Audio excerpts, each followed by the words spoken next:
walang iba kundi ang Philippine Consulate. Ang dami na pong nabiktima. Please lang, mag-iingat po tayo. Huwag tayong maniniwala. Parang ang sinasabi nila ay magbibigay daw ng ayuda ang Philippine Consulate. At kung sino yung gusto, ibigay lang, tapos may papasukin na certain apps, ganon. Tapos tutulungan din daw sila na mawala ang kanilang mga utang. Pwede ba naman yung ganon? Alam naman natin. So please lang, pakisabi sa ating mga kababayan, ang dami pong mga nambibiktima na naman. So please lang, maging mapagmatsyag po tayo, Hindi yung basta-basta naniniwala.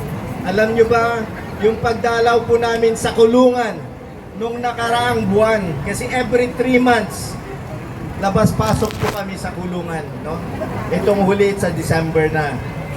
At ang hindi magandang balita po doon, tumaas po ng 20% ang nakakulong na kababayan natin.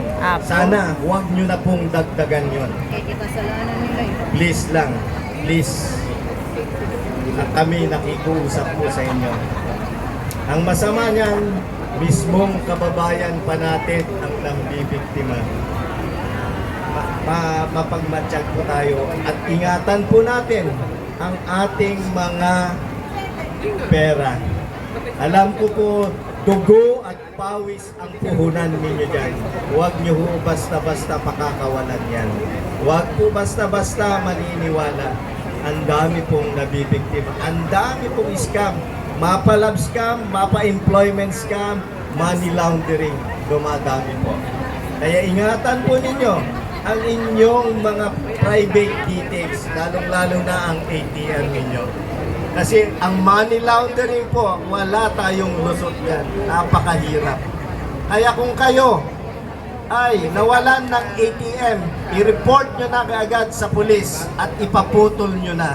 Pag hindi nyo ginawa at pinasukan ng milyon-milyon na pera, saka nyo sasabihin, missing ko, wala kayong nakita. That is already a consent.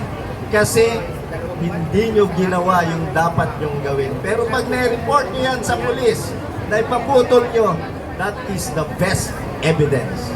Mananalo kayo sa kaso ninyo. Malulusutan nyo ang pagkakulong. Yun lang po mga kababayan. Siguro mas mahalaga yon kesa sa aking kanta.